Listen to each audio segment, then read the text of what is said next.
Hi, I'm Alexandra Art, which is short for my full name. And I've been working at the intersection of art and technology for about 7 to 8 years.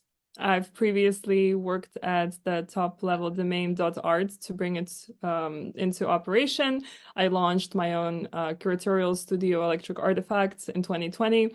And most recently, I've been working at Join XYZ, leading the partnerships. My direct job is to onboard our partner network, make sure that all the experiences are seamless, and help our product to continue serving the community in the best way possible. You're right. I do have a very public profile, and to me, it's an extension to everything I do because the core is we have to continue the education to bring more people and give them the opportunity to tap into what we're building and see how can that help improve their artistic careers. Yes, of course. So first of all, we're absolutely thrilled. So we have a cohort of 18 projects across 19 artists, one collaboration, and screensavers in essence is a challenge. It's a challenge to the words when it is used by the traditional discourse to belittle digital art. And the whole reason I sort of started Electric Artifacts back in 2020 was because there was no room for digital art to be taken seriously online. So most of the places you would see digital arts would be like on Instagram in a square or someone on a website puts it. But we created a platform that elevated digital arts. And I think the same way right now, the way we use words has a big impact in storytelling and how people perceive it. And so in our exhibition, we've invited artists to explore screensavers as both a medium, but also a concept. And since right now, the modern technology, you don't really need exactly the functionality of screensavers. What does a screensaver today even mean? And so we have artists approaching this topic from many different angles. Some of it is humorous, some of it is interactive, where you will be able to actually have a conversation with the artwork. Some of it is a visual play on how technology has evolved, but paying a nod to the traditional screensaver aesthetic from back in the day. So I'm very excited to see how people enjoy it and some of the thoughts and conversations that are going to come out during our discussions. Refik Anadol installed a work you might know. It's called Unsupervised at MoMA. It was a very big event because MoMA, as many of you know, has millions of visitors under its roof. The exposure for digital art had a big step. However, placing art that might be considered controversial for many people has resulted in questions and conversations whether this is legitimate. And so I believe in a discourse where art is not a canvas, art is the vision of the artist. But for many people, art is about that physical component. Jerry Saltz, an art critic who likes to be controversial and provocative, as some people might know his Instagram posts. He decided to use his voice as sort of like confrontation with the piece, and he called Refik's installation a lava lamp. And so this was earlier last year, and it had some controversy. And then in about October, November 2020, show opens. Refik Anadol was very proud to talk about the acquisition of the piece by the museum. And so Jerry Saltz used it as an opportunity to bring attention to himself on Thanksgiving. He started again attacking the piece, using words, indirectly make it very, very clear that he doesn't like it. He would use the words such as gimmick art. He also, quote, said, "Take away the music and it's just a banal screensaver." And so I, as a very active participant of the space, posted a tweet saying my next show is going to be called Screensavers. Who wants to join? And I've had interest from over 100 artists, and I realized that clearly there's a need and room for this conversation to continue. And so I've invited artists who reached out to me directly. I've done research to look for artists who were already engaged in this conversation, engaged in sort of like net art and our relationship with the screen and computers. And so eventually the show is a mix of artists that we've directly invited and also those that expressed interest and created new work specifically for the exhibition.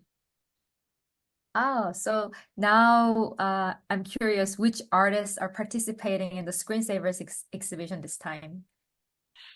Ooh, I mean, so we wanted to make it as diverse as possible. Artists are using tools starting from moving image, animation, glitch art, a mix of AI and post-processing art. We have generative artists using code. We also have artists that are making a dynamic NFT, which means that users will be able to click on the browser screen and interact with it. And we have conceptual work, so we have people actually 3D scanning the screens and making animation around it. I think that the idea was to show the diversity of art, and I hope that people find it a step in the right direction. In terms of nationalities, we have people from all over the world, and I'm very excited to have two Korean artists participating in the show, Jun Kim and Yuan Song. For Yuan, it was the first time she will be exhibiting with you guys, and this is her second NFT release ever. So she did one collection with Feral File, but she is known to have gallery exhibitions, which is a mix of physical art and digital art. So those are installations. She also represented Korea at the Venice Biennial. Yeah, she's a very special artist that I'm happy to bring on board because for her, it's also sort of like that further next step into the Web3 space. Could you please share a word with the Korean audience who will be attending the exhibition? I hope everyone enjoys the show. 감사합니다. We are going to be doing a talk on the opening day where we're going to bring artists and some of the people that worked with me. So it's not just me. I have a co-curator who is known as Unknown Collector, who's been helping me in finding artists that would conceptually and medium-wise be a good fit for the show. We also have a brilliant text that contextualizes the attempt to put screensavers as a phenomenon within the timeline of digital art. His name is Alexander Historic. And we also had a brilliant poster made by an artist and poet called Sasha Stiles. As you can see behind me, she does wonderful work combining poetry, code, and blockchain. She's been most recently one of the artists for the Gucci and Christie's exhibition, and at this point, I lose track of how many shows and projects she's participating in. So I'm very, very fortunate that she was able to work with us. That's a tough question. So I think there are two things. One thing, crypto art as a term. So crypto art has evolved, and now people are interchangeably using blockchain arts, NFT art. Some people just want to call it art. I think it's important to identify and use terminology, even if it changes, shifting to something new, because then we have the control over the conversation rather than the term has control over us. And this is sort of like a talk that one famous net artist, Lealina, said once when she was criticizing the word technology. And she said, instead of saying technology, we should use the right terms. We should say computer if we're using a computer, iPad if we're using an iPad, because then sort of like we're being more specific and we show that like we actually understand the subject of the conversation. So this is a big topic, the terminology. And then separately, crypto art is a movement if we consider the artists that we're working with. I think we're seeing a very turbulent moment where some of the pioneering platforms like async art unfortunately had to close down, which whereas platforms like Magic Eden or Blur that focus on financialization of NFTs, what the good thing is, at least we're seeing like ETH Alliance on Magic Eden, where some of the top collections get together to ensure artists receive royalties. So there is still hope, but I think the most exciting thing is art has been following product. If we think about it, like generative art was always there, but it wasn't until art blogs developed a platform for artists to release code that would be minted at the same time as the purchase. And I think that there's so much more.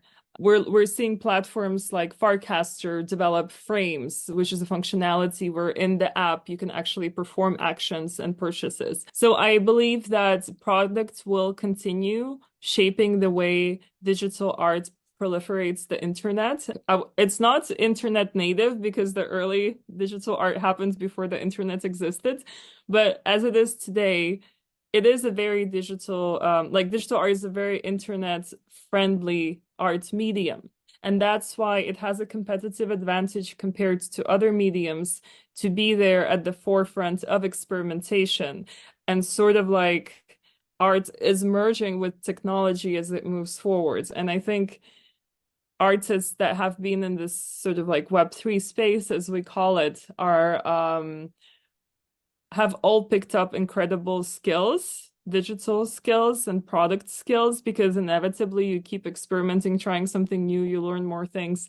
And we're seeing this sort of metamorphosis of an artist technologist, and the amount of experimentation and creative possibilities are endless because things continue to develop. And so I think we're going to be seeing more and more interesting use cases of how art can be distributed and consumed. I guess it's natural progression and continuation of art history. And for me, it has become a place of connection. I have worked with many partners over the last year, and I think that working with your team has been one of the most amazing experiences. It is because you have to find people with whom you share a mutual understanding and interest about how this space is shaping up, and sharing core values and a sense of direction has made me extremely excited about everything that we have planned for this month.